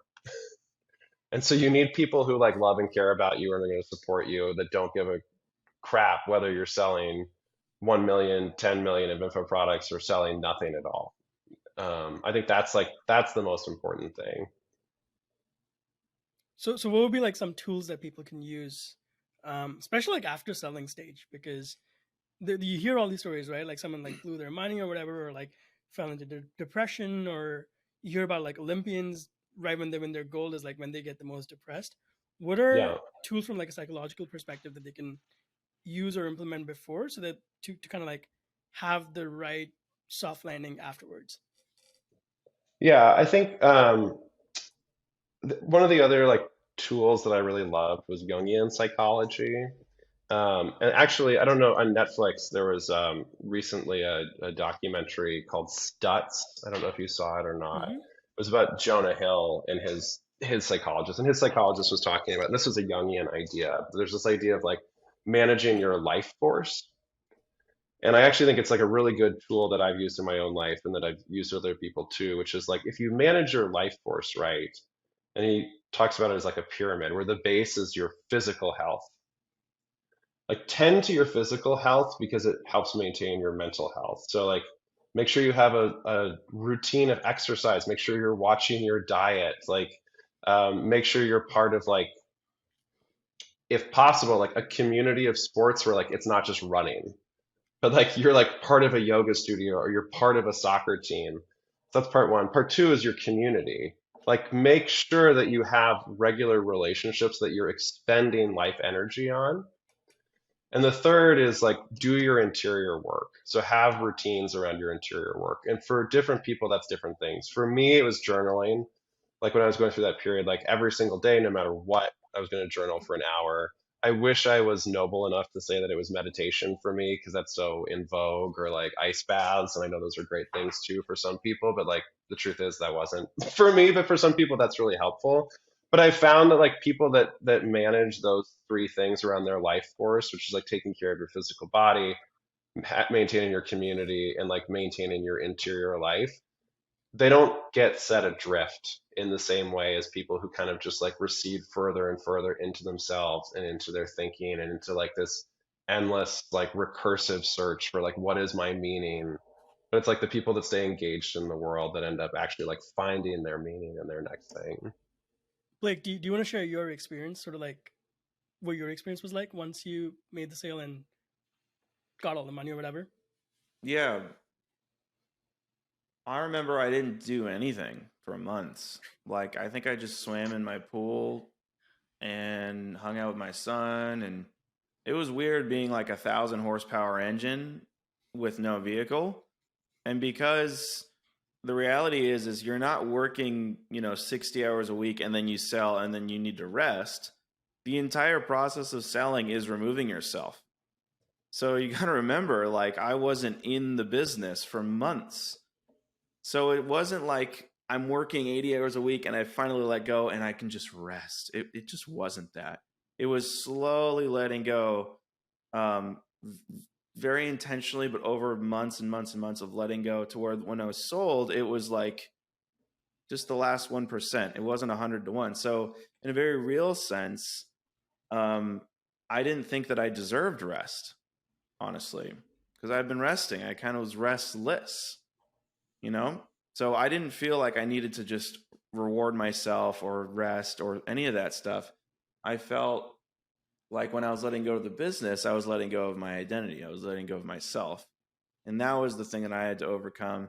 And I don't know if this will resonate too much with folks, but for me personally, all of my sort of emotional, philosophical, religious, spiritual background, I was under the false impression that like the fall of man, you know, like where, you know, what's wrong with this broken world? I always thought that work was the curse. Like, damn you people, like you must now work. But the reality is work is a good thing. And it's not that work is the curse, it's that the work is cursed. And there needs to be some sort of redemptive act in that. So now I'm kind of thinking at work a lot differently. To go like, work isn't a bad thing. It's not the curse. Within everything that I'm doing, I'm going to find brokenness, I think. And so now I'm kind of getting back into it going, work isn't evil. Work is really good. And whether you sell or don't sell, that's perfectly fine. But entering back into it with a really healthy perspective of going, this is a really good thing. And I don't want to sacrifice myself as a slave to it. And I can keep a healthy perspective and look at it as a very healthy thing that could really serve me and serve others. That's kind of the next journey. I don't think I would be able to build mastering again in an authentic way that truly helps people if I haven't gone through this initially. I think like too, tell me if you agree with this. Like you were super lost for a period of Yeah, time. I agree Like with I mean, it that. was painful for Mm. you. Like it was not like a happy place for you to be in. And that Mm-hmm. totally resonated for me too. Like I went through a period where like that loss was very confusing and upsetting. And I've worked with a lot of people who've experienced something similar. And I think what I've seen in you, Blake, what I experienced for myself and what I've seen with a lot of other people I've worked with is when people give go of the pressure to like find the perfect next thing to do or to find like a role that's equivalent to what they did before. And instead they just find their next mission. Any mission. It does not matter what the mission is. Like it doesn't need to be a great mission. It doesn't need to like transform the world. Just any mission that gets you out of the bed in the morning and makes you excited to get out of the bed in the morning. That's when people's lives change. And usually you end up integrating everything you've learned before into that, even if you couldn't see it beforehand. Like for me, the mission was like so stupid. I was like, I'm going to go see every national park in America. For me, that was perfect. Like, have other people done that? Yes. Does that make me special? No. Did it get me out of bed and like explore new places? Yes. Did it like put me in touch with my creative side in a way that I wasn't when I was in finance? Yes. Did I weirdly end up meeting a bunch of entrepreneurs along the way? Absolutely. Like, and like, did it lead to like whatever the next thing for me was supposed to be? Definitely. But like if you just like you couldn't have written a business plan that like I'm going Mm. to go see all the national parks and find my next career from doing so. Like no, like that doesn't exist. Same with Blake. Like he could have spent like 2 years thinking about like what's the perfect business model now that I've created an info products business and like that only uniquely I can do. That wouldn't have been the right thing. Instead, the right thing to do is like, hey, I have a talent and other people could benefit from it. And I really enjoy sharing and engaging them with this way. And like, I'm going to do that and I'm going to see what comes from it. And like, now I'm happy again. Mm. No, Like, I think it's that simple. Tim, you helped me with this big time, man. Like, really, what needed to happen was shrink the vision, 100%. Because I remember when I sold, it was like, what's next? What's next? What's next? The right answer is, nothing right now. I got to rest. I got to enjoy myself. But the next thing will be genius. And that's exactly what I thought I did, right? And you were in this, Tim, like constructing the ideal business model that worked so ideally to, if I were to do it all again, how would I do it? And that amount of inflexibility basically led to inaction, because if it didn't fit into this perfect business model, then it wasn't worth doing, because I already did this. I don't need to do it again. It's that amount of arrogance or smugness that I felt. I remember, Tim, when you and I chatted in person in Austin, you helped me think like what's next isn't like what's the next perfect business model. It's what are your just basic needs, man? Like what are those things that you really just need? And it's not like I need, 30,000 a month and this and this. It's like, no, no, no. What's your basic needs? The thing that really you help me see is, oh, I just want to be like super flexible for my family and I want to continue living in New York City. That's it. And once I got clear on that, it was like, oh, I don't need to build this perfect business model, et cetera, et cetera. And oddly enough, lots of perfect business models have come since that conversation where like income's rolling in. It's much more than I thought because I was not as strict on the perfect business model. I just got really in tune with some pretty primal basic need. I guess it's not primal to demand to live in New York City, but but it was a really simple basic need and to shrink the vision. And I honestly got so much satisfaction off of that. And if you're a creative entrepreneur, success will come 100%, but you can't force it into a specific business model. You just have some sort of small win, some sort of small mission, be incredibly open to what's next and don't try to over-engineer it. As soon as I started doing that, the very thing I wanted came, which was clarity. I know what to do moving forward, perfect business model, et cetera, et cetera. I needed to relinquish all that. It's how you find the thing when you stop searching for it. Exactly. Totally. So we've talked about sort of how like there's like cash flow businesses and sort of like now we're like talking about wealth, right? I think for a lot of entrepreneurs, when they're in that habit of like just like getting cash, I think like income and wealth is very different. So can you guys talk about that difference, Tim, like from your perspective, advising entrepreneurs, and Blake from your perspective, like now being in that position? Yeah, I've got plenty of thoughts on this, but like income and wealth are two, in my opinion, two very separate things. Because I'd love to hear your perspective on this, Tim, but with these info product businesses, they are great cash flow machines. And your income should, generally speaking, be taken and poured into a vehicle that creates wealth. For me, that's been real estate, and so getting these businesses up and running and cash flowing is fantastic. And knowing how difficult it is to make it an asset that you can sell, I've always leaned on, well, this business vehicle is a fulfilling venture that produces income, but ultimately it won't necessarily build me wealth unless I channel that income into some sort of asset vehicle that will increase my net worth, which generally speaking isn't the business. It's usually real estate, some other investments, etc. I think the magic is if you can find a way to make, again, this info business some sort of thing you can sell. But ultimately, I'm biased. Ultimately, I just take the money and pour it into real estate, which is exactly what I did. But Tim, I'm so curious to hear your thoughts on this after going through this yourself and just talking with others as well. I mean, I probably have a more holistic frame I'd kind of like to put on top of it, which is I've been around enough people that have made truly obscene amounts of money that like people in the info products world can't even probably begin to fathom. And I've seen that many of them are as miserable, if not more miserable, than before they had the wealth. That it was enough of a wake up call for me to realize like wealth is not going to solve all your problems. Is having wealth give you perhaps a set of fewer problems than if you're struggling to like pay for your housing and food? Yeah, of course, but that's not what we're talking about. We're talking about people that are making tens of thousands or hundreds of thousands of dollars a month versus people that have tens of millions or hundreds of millions of dollars.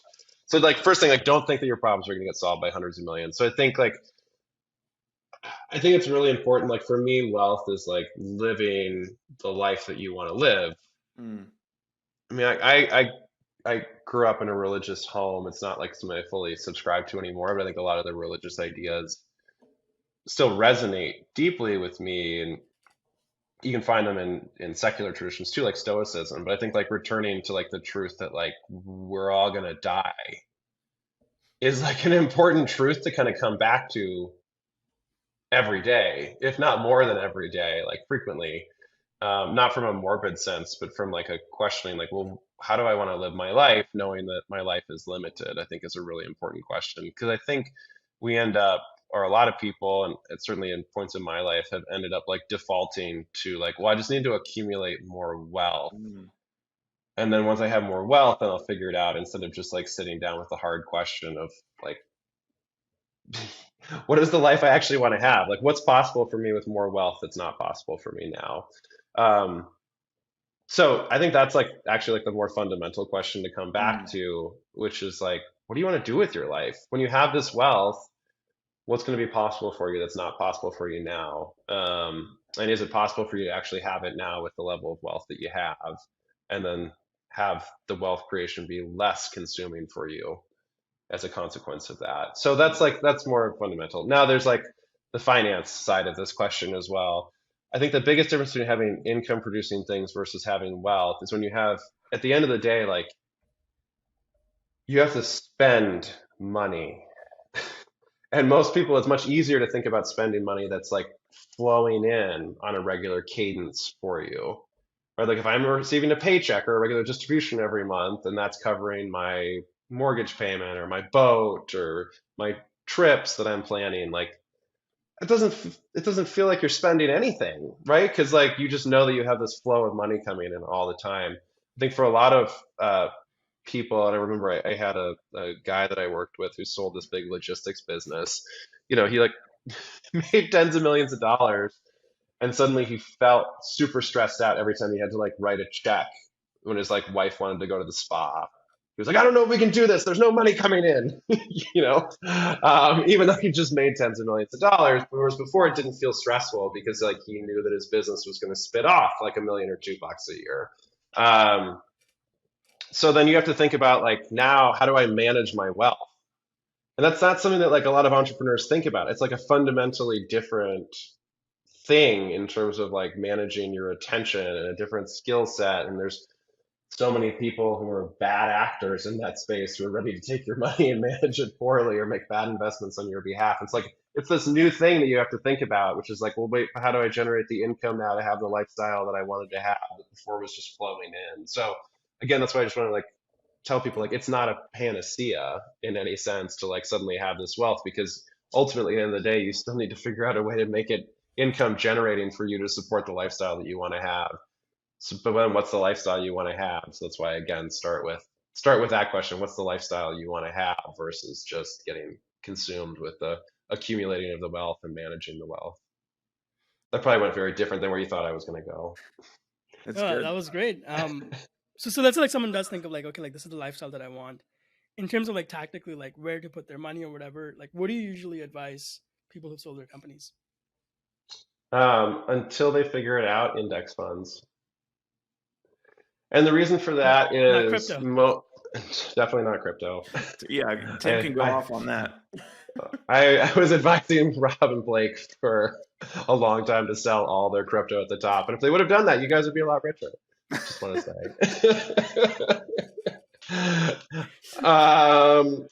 Because I think it's like fundamentally, this is where if you're an entrepreneur, as all of your listeners are, you are extremely gifted at one thing. And like the human psychological fallacy is to believe that if you're gifted at one thing, you're going to be gifted at all things. And there are so many sharks that exist in the world of finance that are just waiting for you, the overconfident son of a bitch, and they can take all your money. And that exists nowhere more so than in crypto. So that's why I think like the safest thing until you figure out like your fulsome strategy in terms of what you want to do and how you're going to generate your income is like just park it in an index fund, because like chances are like that's the safest place to keep it while you figure out that bigger long-term strategy. And like, for some people they want to trade stocks, great, but don't start trading stocks. Like ease into it. I love that. So I know we could keep going. I think I'm still like only halfway through my notes, but in the interest of time, let's maybe pause here. We'll do the 5 questions we always end with, and then if people really like this, we can do a community session where people can also come in and ask you guys questions, and we'll do a part 2. How does that sound?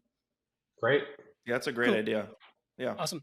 All right, so let's do the 5 questions we end with, and then we'll close it out. And feel free to answer this in like 30 to 60 seconds. We'll just go one by one. What 3 books have been the most impactful for you guys and why? The Art of Living by Thich Nhat Hanh, which is like a series of lectures that he wrote about living and dying that were kind of put together in a short anthology, was super impactful for me. Super short. It'll take you 2 hours to read max. Probably the Bible, and then Psycho-Cybernetics by Maxwell Maltz. I've got a million others too. Another one for me was Nonviolent Communication by Marshall Rosenberg. It just changed the way that I really thought about communicating with other people in terms of like the importance and the gift of being clear with Mm. what your needs are. It's such a great book in terms of like reframing the conversations. One of my favorites. What's one piece of wisdom that changed the game for you guys? Yeah, for me, it's just that stoic truth that like you are going to die. I think the way to find yourself is to empty yourself and not so much see yourself in others, but truly serve others. Willing the good of the other for the other has been the thing that has just, if I could find some sort of common denominator between any sort of thing that I do in decision making and making a wise decision, when I think of wisdom, it's just, is this ultimately willing the good of the other for the other? That's really what true love is, I think. Is it doing that?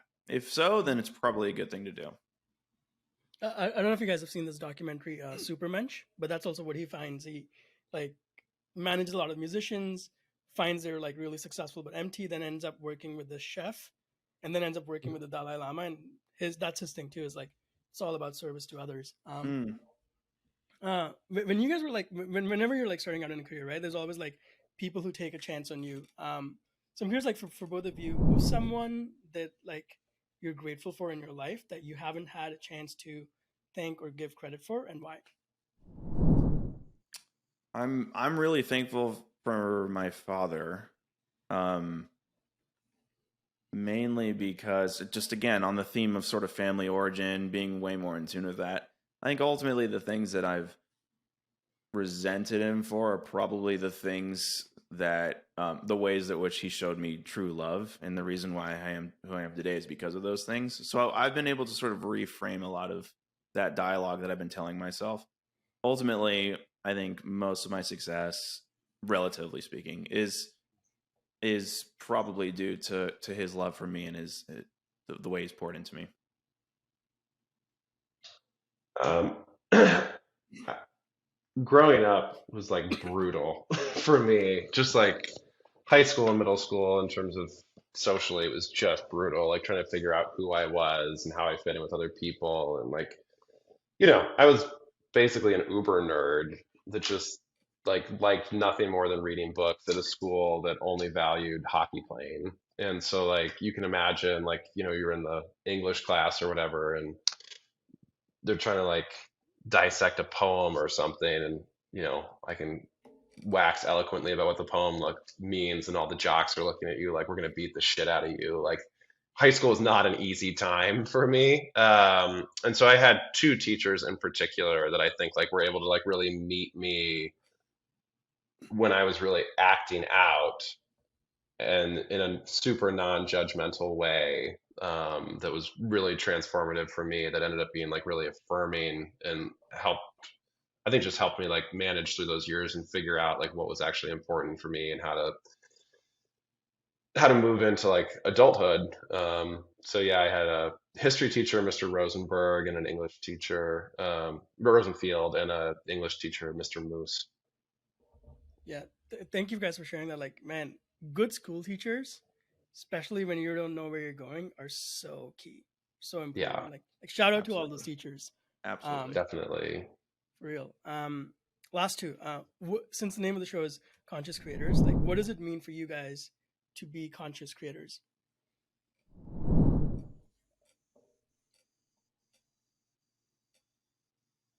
I think everything that I do is creating. I think we are like creators, right? Just as human beings. And something that I wrote down years ago in like, I have like a principles book, like all of my principles that I've just accumulated over the years. The one thing that I written down, it's in the top 10 for sure out of 100 or whatever that I have. It's always be creating something, because once you're gone, you know, what's going to be left? And it's generally speaking going to be the things that you build, right? And fundamentally, the only way that I can build things is with people. So for me, a conscious creator is putting the creation process together with people, like not doing it alone. I mean, that's literally the definition of conscious creators, right? Like, what what is what good is a book if it's not impacting people, right? What good is creating a business if it's not impacting people, or creating a piece of art if it's not impacting people? I think if you introduce beauty, if you introduce psyche, if you introduce human beings, I mean, all of those things into the things you're creating, it's going to be more beautiful, more helpful, more to the mission that I'm trying to do, which is willing the good of the other for the other. I think the best way to do that is always be creating with individuals that you love. Yeah, I really like that. Um,